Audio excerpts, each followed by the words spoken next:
Good morning everyone! Tara magkape tayo para simulan ng araw. Katulad ko ba kayo na kahit hindi niyo ako pakainin ng breakfast basta nakapagkape ko, masaya na ako. Ang problema sa akin, kailangan may sugar ang kape ko. So hindi mo rin siya pwedeng i-include or i-count sa intermittent fasting. Sorry naman!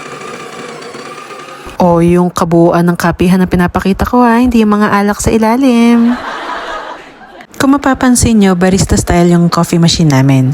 Pero syempre, feeling barista lang kami. Char! Pangarap namin ni Rain tong kapihan na to, kaya nang nakabili kami ng bahay, pinilit naming mabili yung gusto naming mga gamit. O diba, feel na feel namin kasi pati yung sugar at pati yung gatas namin, barista. So yung milk frother ng machine, pwedeng manual, pwedeng automatic. For the automatic, kailangan mo lang ibaba yung container sa sensor niya. Pagka naman yung manual, kailangan mo lang siyang nakahawak at nakalift. So after ko gamitin yung milk frother, nilinis ko lang yung wand at nag-automatic cleaning na rin yung inside ng wand.